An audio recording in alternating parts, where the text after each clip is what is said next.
So, in terms of UVC gone, I've gotten to the point where I've implemented 4 different versions of the identity loss. One of them that just skips the problem for now, and I'll continue bringing the code base up to, where we were at with the PyTorch version and the last TensorFlow version. But what I want to talk more about today is I've been thinking more about the meeting that I had and all of the conversations I've been having since. And I've been pushed to a couple people to seek ways to fund this. Unfortunately, a lot of the opportunities that, like DOE and other government sponsors had ended a few months ago. So timing was just a little bit off. But I've been looking at neural fields specifically. The real challenge here is making something that's, modality agnostic. And, I envision if we take everything as a byte, raw, single string of data, then there's a first order differentiation you can do based on whether or not it's organized in a way that's consistent with image data or tabular data or higher dimensional data or whatever it might be. Like there's a first order just dimensionality analysis you can do where you can say, how is this organized, right? Like spectral data will have, the same wave number series for each, Y point, and it will be a continuum, right? It won't be a scatter series, whereas image data will have an X and Y series of data that is in view scattered because its 3 RGB pixels have variation in their signal. The point is that there is general pattern to dimensionality that would be our good first order kind of, if we treat this model as a funnel,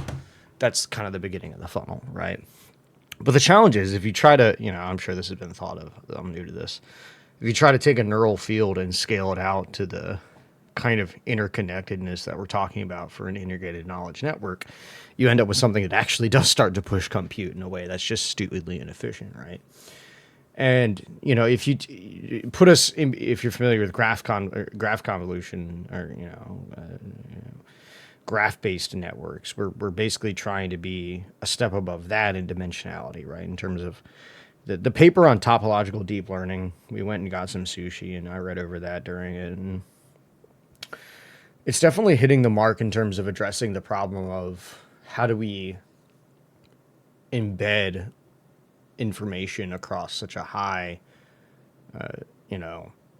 fidelity and dimensionality, diversity and into one consistent latent space through one consistent process, right? It fits the mark because it has such complexity, but I think part of the goal of the scalability of this is going to entail, within reason for the next 5 to 10 years, technologically speaking, building something that, saves on effort where it can by processing iteratively, right? I'm trying to stray from something that's fully agnostic and fully, one uniform method for everything, just because the whole goal here is to be future proof and, be able to just take masses of raw whatever and just spit it into one thing.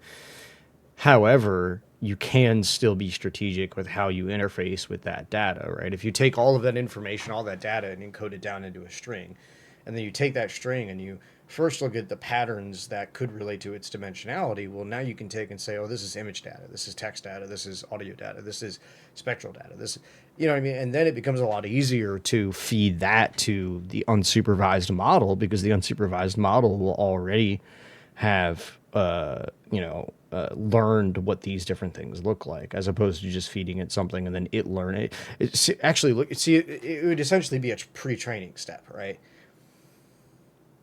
It'd be a pre-training step to analyze the dimensionality, and then a pre-training step. See, I really need to draw this out like a funnel, maybe, and plan this out, right? So that's going to be the goal for this project specifically, for finding funding for this, for really pushing this through, for convincing the government to work on it, for getting the attention of, any one of these private sector organizations that's invested in it, whatever it might be.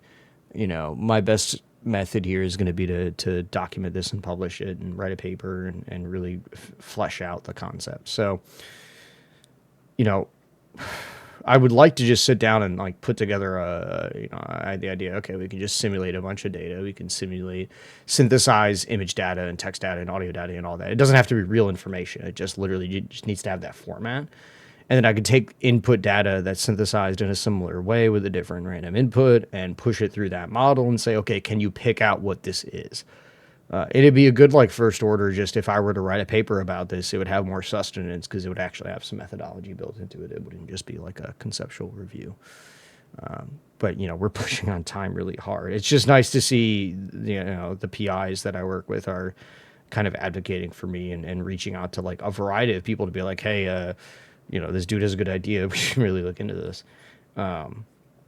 I just need to continue actualizing it. So yeah, that's the next kind of a big question is how do we, if we have locked down a methodology, right, in terms of state of the art, there's not many methodologies that are modal agnostic that are going to be fully able to capture any kind of data set.